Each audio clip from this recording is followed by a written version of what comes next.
Tong Podcast.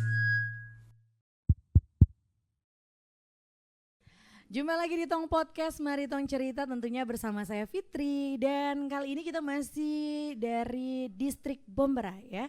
Dan ada satu narasumber yang sudah hadir, ada dokter cantik. Siapakah dia? Langsung aja kita kenalan. Halo kakak dokter. Halo, selamat siang. Siang, apa kabar nih? Puji Tuhan, baik. Baik, boleh diperkenalkan dulu namanya? Ya, nama saya Suito Pamahu, saya bertugas di Bomberai sebagai dokter umum. Dokter umum. Sudah berapa lama nih kakak Sweet di Bomberai? Di Bomberai baru 8 tahun. Baru 8 tahun ya. Gimana kakak 8 tahun di sini, betah? Kalau tidak betah pasti saya sudah di kota. Betah ya? Apa nih yang bikin betah kalau boleh tahu? Namanya bekerja ya, mau betah tidak betah kita betah-betahin dari zaman dulu yang belum ada listrik sama jaringan sampai sekarang, tapi ya puji Tuhan apa yang mau dikerjakan ya kita kerjakan. Wah, ini luar biasa sekali, 8 tahun ya, sudah lama banget nih. Oke kakak dokter, nanti kita akan tanya-tanya dikit ya, boleh ya kakak dokter ya. Nah kakak dokter, kalau boleh tahu nih, mengapa nih pemberian ASI eksklusif selama 6 bulan pertama penting dalam pencegahan stunting pada anak? Iya, ASI eksklusif itu adalah ASI yang diberikan selama 6 bulan pertama kehidupan bayi tanpa pemberian asupan-asupan yang lain ya selain ASI saja, dan amat sangat penting karena memang kandungan gizi, nilai-nilai gizi dalam ASI itu nilainya lebih tinggi dibandingkan dengan susu formula.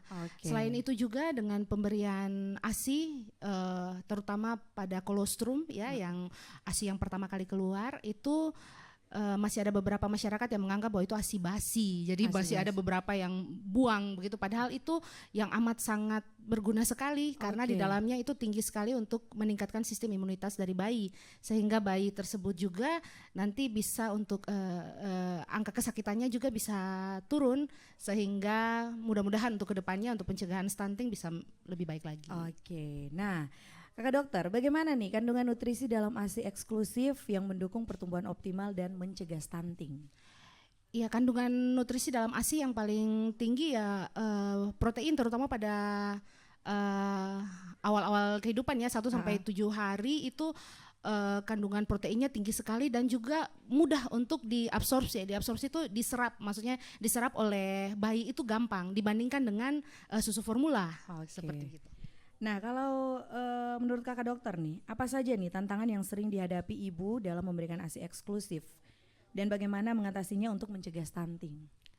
Untuk pemberian ASI eksklusif selama ini yang menjadi tantangan itu kadang ibu bilang bahwa pada saat setelah dia melahirkan ASInya belum keluar.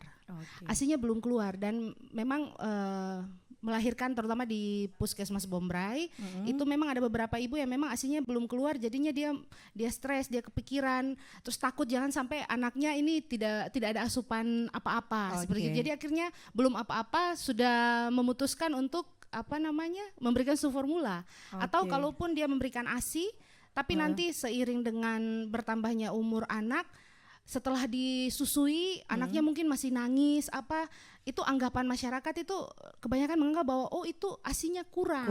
Anaknya masih lapar. Jadi akhirnya mau tidak mau mereka tambah lagi dengan susu formula. Padahal kan anak menangis itu, respon bayi menangis kan bisa macam-macam. Bukan hanya karena dia lapar ya, mungkin dia tidak nyaman dengan pakaiannya atau apa, itu juga bisa bikin nangis. Nah bagaimana nih kakak dokter peran tenaga kesehatan dalam mempromosikan pentingnya ASI eksklusif untuk mengurangi resiko stunting? Peran tenaga kesehatan penting ya, kita memberikan penyuluhan, kita melakukan pendampingan juga pada ibu-ibu yang baru melahirkan yang masih memberikan ASI eksklusif, karena mungkin dengan kita menjelaskan lebih baik lagi ibu-ibu tuh bisa mengerti bukan hanya pada saat dia sudah melahirkan, tapi sebaiknya pada saat masa-masa pemeriksaan kehamilan kita sudah melakukan pendekatan bagaimana untuk supaya produksi ASInya itu baik, apa pentingnya memberikan ASI, keunggulan-keunggulan ASI seperti begitu.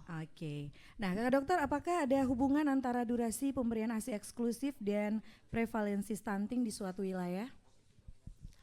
Oh, untuk hubungan dengan prevalensinya mungkin saya belum punya data yang ini ya, jadi mungkin saya tidak bisa menyampaikan. Tapi mungkin kalau berdasarkan teori ya mungkin memang ada hubungannya. Tapi kalau untuk data mungkin saya tidak bisa sampaikan karena saya belum punya datanya. Oke, Kakak dokter kalau boleh tahu di Bombray ini ada berapa nih jumlah anak yang stunting?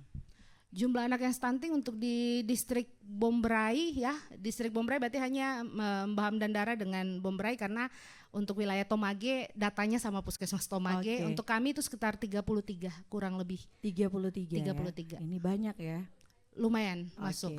Nah, Kakak dokter ini kan dokter umum. Dokter umum. Selain stunting, penyakit apa lagi nih yang biasanya banyak menyerang masyarakat di distrik Bombray ini khususnya?